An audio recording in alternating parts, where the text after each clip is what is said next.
भारत के प्रधानमंत्री महामहिम श्री नरेंद्र मोदी और श्रीलंका के राष्ट्रपति महामहिम अनुराकुमारा दिसानायक ने 16 दिसंबर 2024 को नई दिल्ली में अपनी बैठक में व्यापक और उपयोगी चर्चा की, जो श्रीलंका के राष्ट्रपति की भारत गणराज्य की राजकीय यात्रा के दौरान हुई। दोनों नेताओं ने इस बात की पुष्टि की कि भारत श्रीलंका द्विपक्षीय साझेदारी गहरी सांस्कृतिक और सभ्यतागत संबंधों, भौगोलिक निकटता और लोगों के बीच आपसी संबंधों पर आधारित है। योर एक्सेलेंसी राष्ट्रपति दिसानायक जी, दोनों देशों के डेलीगेट्स, मीडिया के सभी साथी, नमस्कार। मैं राष्ट्रपति दिसानायक का भारत में हार्दिक स्वागत करता हूं। हमें खुशी है कि राष्ट्रपति के रूप में अपनी पहली विदेश यात्रा के लिए आपने भारत चुना है। आज की इस यात्रा से हमारे संबंधों में नई गति और ऊर्जा का सृजन हो रहा है। हमने अपनी पार्टनरशिप के लिए एक फ्यूचरिस्टिक विजन अपनाया है। हमने अपनी आर्थिक साझेदारी में इन्वेस्टमेंट लेड ग्रोथ और कनेक्टिविटी पर बल दिया है और निर्णय लिया है कि फिजिकल, डिजिटल और एनर्जी कनेक्टिविटी हमारी भागीदारी के अहम स्तंभ होंगे। दोनों देशों के बीच इलेक्ट्रिसिटी ग्रिड कनेक्टिविटी और मल्टी प्रोडक्ट पेट्रोलियम पाइपलाइन स्थापित करने पर काम किया जाएगा। सामपुर सोलर पावर प्रोजेक्ट को गति दी जाएगी। साथ ही श्रीलंका के पावर प्लांट्स के लिए एलएनजी सप्लाई की जाएगी। द्विपक्षीय व्यापार को बढ़ावा देने के लिए दोनों पक्ष एकता को जल्द संपन्न करने का प्रयास करेंगे। फ्रेंड्स, भारत ने अब तक श्रीलंका को $5 बिलियन की लाइन्स ऑफ क्रेडिट और ग्रांट सहायता प्रदान की है। श्रीलंका के सभी 25 जिलों में हमारा सहयोग है और हमारे प्रोजेक्ट्स का चयन सदैव पार्टनर देशों की विकास प्राथमिकताओं पर आधारित होता है। अपने विकास सहयोग को आगे बढ़ाते हुए हमने निर्णय लिया है कि माहो अनुराधापुरम रेलवे सेक्शन के सिग्नलिंग सिस्टम और कांके संथुराई पोर्ट के पुनरुद्धार के लिए ग्रांट सहायता दी जाएगी।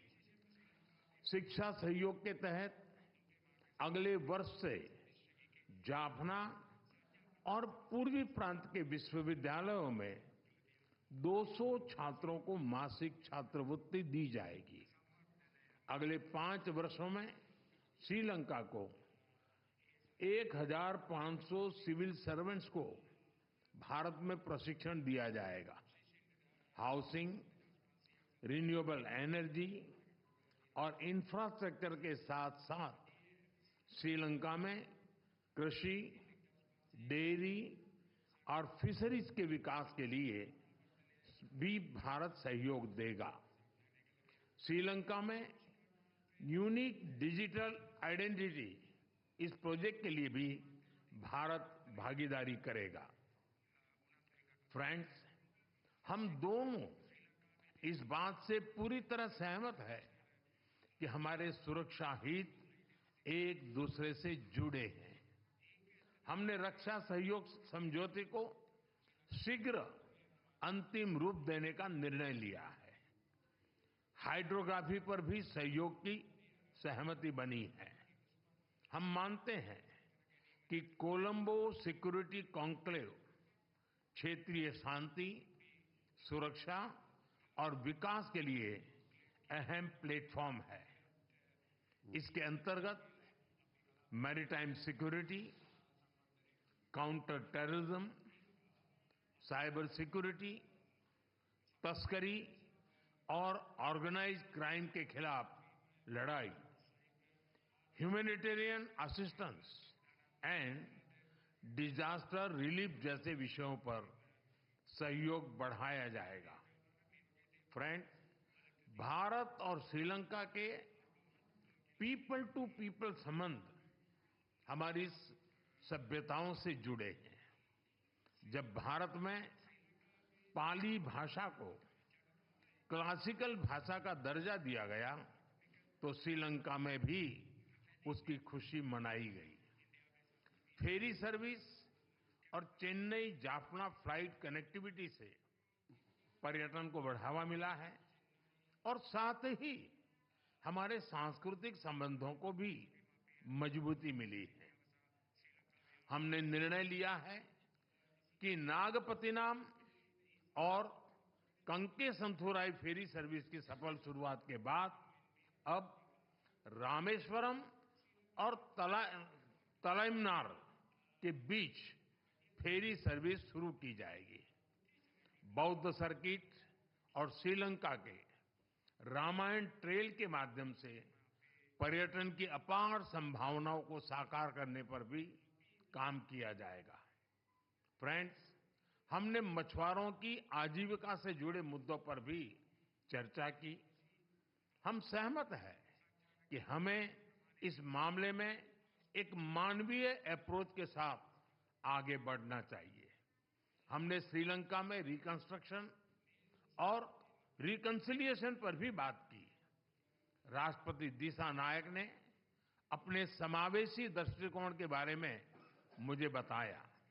हम आशा करते हैं कि श्रीलंका सरकार तमिलों की आकांक्षाओं को पूरा करेगी और श्रीलंका के संविधान के पूर्ण इम्प्लीमेंटेशन और प्रोविंशियल काउंसिल इलेक्शन कराने की अपनी प्रतिबद्धता को पूरा करेगी। फ्रेंड्स, मैंने राष्ट्रपति दिसानायक को आश्वासन दिया है कि श्रीलंका के विकास के लिए उनके प्रयासों में भारत एक भरोसेमंद और विश्वसनीय पार्टनर बना रहेगा।